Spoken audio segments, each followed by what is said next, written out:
भगवान जगन्नाथ जी का ही स्वरूप माने जाने वाली महाकवि जयदेव द्वारा रचित महाकाव्य गीत गोविंदा की महिमा वर्णन कौन कर सकता है, जिस पर रीझ कर भगवान श्री कृष्ण ने अपने हाथों से पद लिखकर पूरा किया।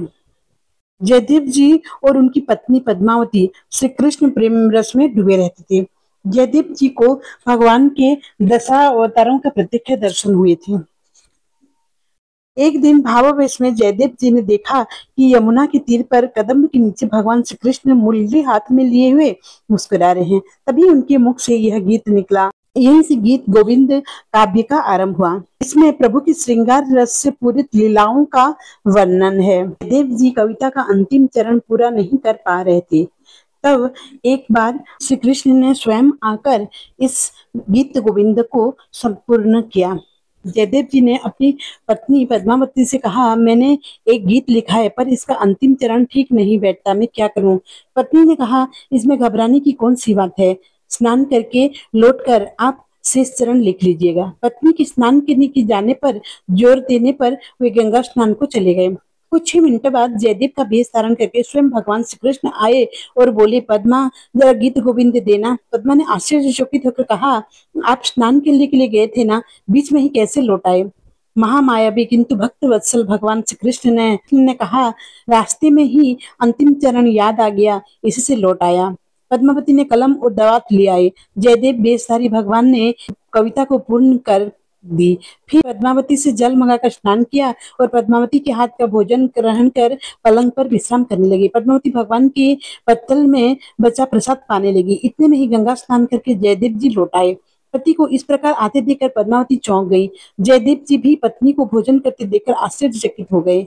जयदेव ने कहा, पद्मा, आज तुम मुझे भोजन कराए बिना कैसे भोजन कर रही हो? पद्मावती ने कहा, ये आप क्या कह रहे हैं? आप कविता को ही शेष चरण लिखने के लिए रास्ते से ही लौट आए थे। कविता पूरी करने के बाद अभी तो मैं स्नान पूजन के बाद भोजन करके आप लेटे थे।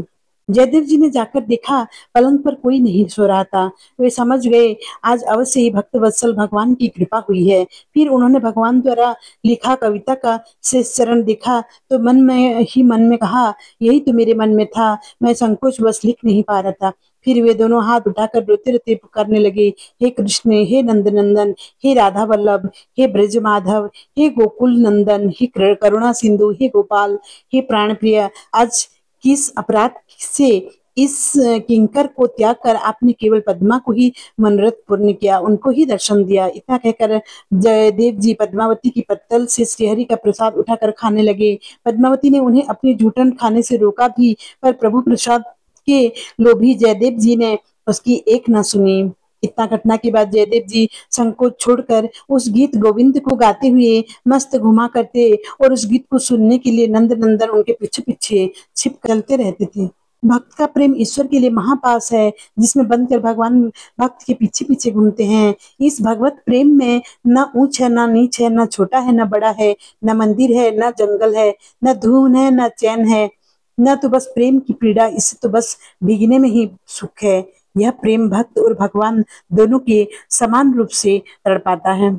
एक बात, एक माली की लड़की गीत गोविंद को गाते हुए सब्जी तोड़ रही थी। जयदेव जी द्वारा रचित गीत गोविंद को सुनने के लिए भगवान जगन्नाथ उस लड़की के पीछे पीछे घूमते।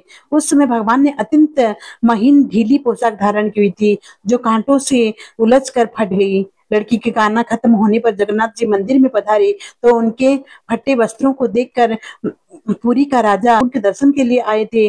बड़ा आश्चर्यचकित हुए। राजा ने पुजारियों से पूछा, ठाकुर जी के वस्त्र कैसे फट गए? पुजारियों ने कहा, हमें तो कुछ मालूम नहीं ये कैसा हुआ। तब भगवान ने स्वयं सब बात पुजारी को स्वप्न में बता दी। राजा ने भगवान की गीत गोविंद को पदों को सुनने की रुचि जानकर उस बालिका को पालकी भेजकर बुलवाया। उस बालिका ने भगवान के सामने नृत्य करते हुए उस अष्टपदी को गाकर सुनाया। तब से राजा ने मंदिर में नित्य ही गीत गोविंद गायन की व्यवस्था कर दी। साथ ही पुरी में ढिंडोरा पिटवा दिया कि चाहे कोई भी अमीर हो या गरीब, सभी गीत गोविंद की अष्टपदियों का इस भावों में गायन करें कि